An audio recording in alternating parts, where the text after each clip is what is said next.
que se ha reactivado de a poco, a pesar de que el año pasado fue uno de los primeros en que fue aprobado sus protocolos para una vuelta al trabajo en presencial, digámoslo así, en vista de su actividad, donde se requiere efectivamente la mano de obra y el trabajo de persona en la obra como tal.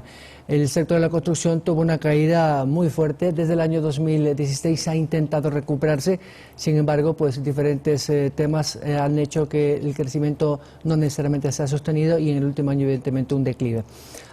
Con nosotros a esta hora de la mañana está con nosotros el gerente de la inmobiliaria ISIFCO. Ingeniero Jaime Sánchez, ¿cómo está usted? Muy buenos días, gracias por acompañarnos. Muy buenos días, Byron. Uno de los sectores que intenta reactivar, y lo ha dicho el nuevo ministro de Vivienda, Darío Herrera, es precisamente la vivienda popular a través de programas. Ellos dicen que pueden por lo menos llegar a unas 200 o 300 mil viviendas al año a través de programas de viviendas sociales, lo que también se conoce como vivienda de interés popular, aunque más se confunde como que fuera VIP. Entiendo que ustedes también están ahí en esa categoría. ¿Cuál es la situación del sector ahora? En este momento tenemos una situación de optimismo porque hay un clima de inversión, un clima pro negocios, pro mercado en el país, y nosotros como desarrolladores inmobiliarios y constructores estamos haciéndonos parte de esa idea, y tenemos en este momento desarrollos por 25 millones de dólares en el plano de la vivienda VIP, tanto en casas y departamentos en Quito. La vivienda VIP consiste en que el Estado ecuatoriano, a través de un fondo, subsidia la tasa de interés de los compradores, de los clientes, y principalmente nosotros como empresa y en general el plan está enfocado a los jóvenes. Los jóvenes de clase media, porque hasta el plan está regulado hasta 70 y 90 mil dólares, está enfocado a los jóvenes de clase media que de otro modo están condenados a pagar arriendo. Es decir, si ellos, para independizarte, un joven de 25 a 35 años, que es nuestro target, se independizan, tienen su pareja, recién casados, los niños chicos, ellos pagan arriendos de 300, 400, 500 dólares. Y en el mundo anterior, donde las tasas de interés del 8, del 9%, del 10%, que son una locura, es imposible, y con entradas de 30%, donde te piden 20 mil, 30 mil dólares de entrada, se vuelve para ellos imposible. En este momento, con el plan de vivienda VIP, el 5% de 70 mil son 3.500 dólares, con eso ya tienen un departamento. Nosotros producimos departamentos de 60 mil dólares. La tasa de interés es del 5%. La tasa de interés es del 5%, la entrada pero la es del banca 5%. Pública. ¿Perdón? La banca pública. La banca pública. Llámese BIES. No necesariamente. La banca privada, bancos como Pacífico, Pichincha, Motorista Pichincha, están incorporados en este sistema, y el BIES, por otro lado, con una tasa un poquito más alta, hacen que los jóvenes puedan acceder a estas viviendas. Hay un problema que es el acceso al crédito. Es decir, las personas con ingresos menores de 1.000 dólares, promedio 1.500, 2.000, de una familia promedio me refiero, muy difícilmente alcanzan a ser sujeto de crédito. Y es ahí donde las buenas intenciones del sector inmobiliario se ven frustradas, porque efectivamente ese acceso al crédito cada vez es limitado porque no hay facilidades de la banca para que el usuario, en este caso, el que necesita una solución habitacional, lo pueda acceder. ¿Cómo pretenden ustedes que la banca efectivamente permita ese acceso y no sea tan rígida al momento de calificar los créditos? Sí, es un problema estructural del sector. La formalidad del empleo en el Ecuador es el grave problema, por un lado, y por otro lado... No se puede garantizar ingresos permanentes por un determinado tiempo, y eso da inseguridad a la banca. La capacidad de demostrar que existen esos ingresos estables a largo plazo. Los bancos necesitan que el comprador demuestre que puede hacer frente a esos pagos a largo plazo, y eso se hace a través de estabilidad laboral, con deudas controladas. Por eso es importante que los jóvenes y los ecuatorianos estén conscientes que hay que mantener las deudas controladas, hay que tener su buró de crédito en orden, estabilidad laboral, y básicamente es un problema que tiene difícil solución, ¿no? Los bancos tienen sus parámetros de riesgo, cómo miden. Entonces la banca pública ahí sí tiene, y sobre todo el BIES, ¿no? El BIES tiene una función, es un actor, social, es el actor más importante. ¿No? Exacto, y el BIES tiene que mantener su tasa de interés En algún momento recuerdo, que, perdón que le interrumpa, en algún momento sí. recuerdo que el BIES tuvo incluso hasta unos 800 millones de dólares en créditos allá por el 2017-2018. Sí. Por diferentes circunstancias cayó y este 2020, a pesar de la pandemia, dijeron las autoridades del BIES en ese entonces que habían puesto unos 300 millones de dólares, que para el monto que ha manejado el banco relativamente es bajo. Este año han dicho las autoridades del BIES se pretende o poner al mercado disponibilidad de unos 500 millones para créditos hipotecarios, evidentemente los afiliados del Seguro Social, quienes están en la relación de dependencia, como se denomina.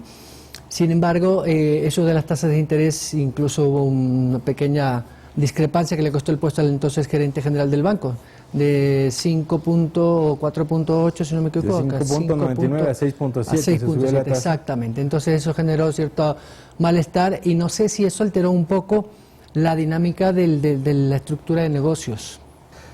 Nos produce inestabilidad, nos produce incertidumbre. Porque la gente se contrae al constructor le produce, al desarrollador inmobiliario le produce incertidumbre y eso obviamente al cliente. El cliente no sabe si eso será, no será.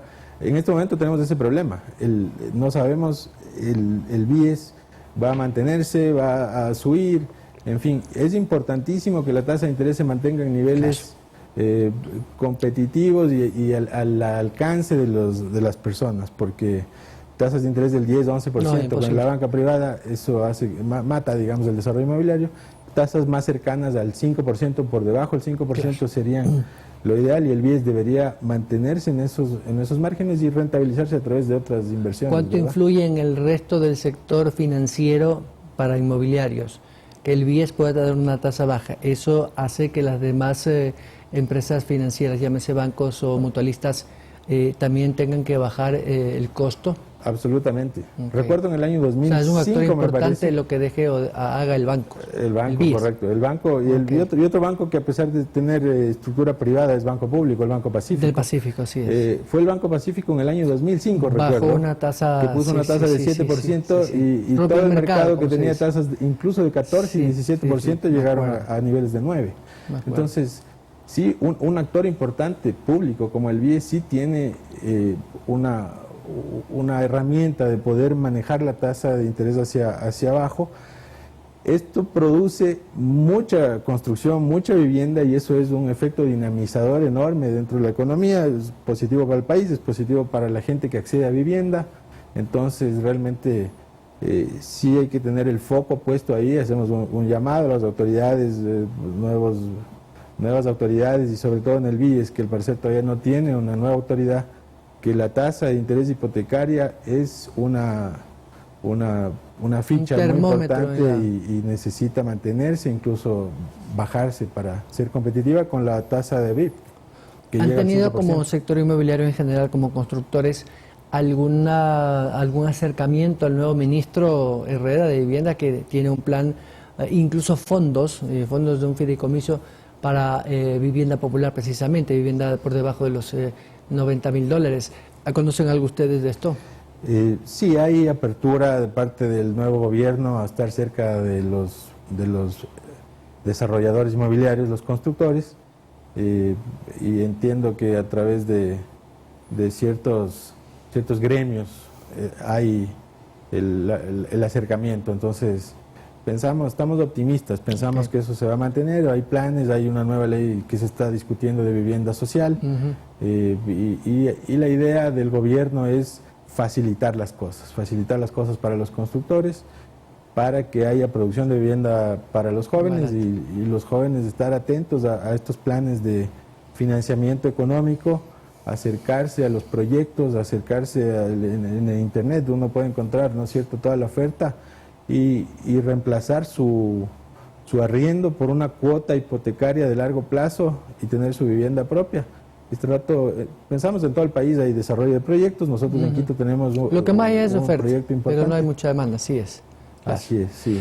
En este mes, porque ya mañana es 24, que está el gobierno Lasso, ¿cree usted que ha habido un despertar un poco de la demanda, por lo menos interés de saber cómo están esos proyectos? ¿Qué ha sentido el sector? Definitivamente sí, hay hay una reactivación. O sea, los clientes se acercan sí. por lo menos a preguntar. A nosotros personalmente, nosotros tenemos un proyecto de 300 unidades en el sector del Inca, departamento de $60.000, que los habíamos vendido todos previo a la pandemia. Okay. Y los vendimos en año y medio, 300 departamentos, una absorción muy buena. Este plan realmente tiene un beneficio para ellos, para los chicos, y ellos dieron una respuesta. Luego hemos tenido una caída o una devolución aproximadamente del 20% de las unidades. Por la falta de recursos por de la empleo. falta de empleo, la bajada de sueldos, se han endeudado en otros temas para ayudar a familias. ¿Qué porcentaje de esas soluciones habitacionales que ustedes lograron negociar fueron entregadas? Nos han devuelto más o menos del 20%. O sea, de 100, 20 de 300 nos devolvieron 60. Ya están absorbidas nuevamente. ¿Y están en proceso de coactiva? ¿En qué proceso están? No. Solamente eran reservas, porque nuestro proyecto está en construcción. Entonces, reservas, básicamente nosotros lo que hemos hecho es devolver, hay ciertos gastos administrativos menores que obviamente... Pero eso significa que todavía tienen disponibilidad. Tenemos una pequeña disponibilidad que esperan que el mercado lo absorba de acuerdo a la demanda. Sí, hasta terminar el proyecto nosotros pensamos que vamos a absorber eso. Entonces hay que estar atentos porque la producción de vivienda VIP en la ciudad de Quito también es limitada, ¿no? Por supuesto. El espacio, a propósito de eso, el costo no solo de la tierra, sino del el costo predial, el costo de impuestos también influye mucho en el costo final. Y lamentablemente Quito sí es de las más caras, no solo porque el metro cuadrado, el espacio sea más costoso que en otras ciudades, sino que un poco la filosofía de la autoridad municipal es que las construcciones no sean para ampliar la ciudad, sino, como dicen los constructores, para arriba. Y eso hace encarecer el producto final. Por eso el impacto muchas veces es mayor, porque hay una carga impositiva importante. Sí, el impuesto predial de este año fue... En vez de reducirse, se ha incrementado. Sí. Paradójicamente a otras ciudades donde se bajó. Correcto. Aquí hubo un incremento importante del impuesto predial. La autoridad, obviamente, el mundo inmobiliario se basa en tres pilares. Uno es la normativa y la autoridad, ¿verdad? Claro. Efectivamente hay un espíritu de crecer la ciudad hacia arriba, no expandirla, eso es correcto. Por otro lado, necesitamos del capital, el financiamiento para el constructor y para los compradores. En ese lado estamos hablando que el punto crítico es la tasa de interés de los compradores. Y por otro lado, la actividad económica en general, claro, que es lo que hace que haya demanda. La capacidad de consumo de demanda fuerte, normativa adecuada y financiamiento suficiente hace que el mundo inmobiliario crezca y que la construcción de vivienda se desarrolle. Y esos tres pilares son los que hay que tener cuidados. Ingeniero Jaime Sánchez, estoy contra el tiempo. Muchas gracias. Muchas gracias, Byron. El gerente de la inmobiliaria ISIFCO, a propósito de estas soluciones habitacionales para la clase media, con viviendas por debajo de los $90.000, que según el gobierno forma parte, por ejemplo, de esta reactivación del sector inmobiliario y la construcción, que como todos sabemos es un motor del empleo. 7 de la mañana, 21 minutos, regresamos con otros temas. Síguenos en nuestras redes sociales, Facebook, Instagram y Twitter.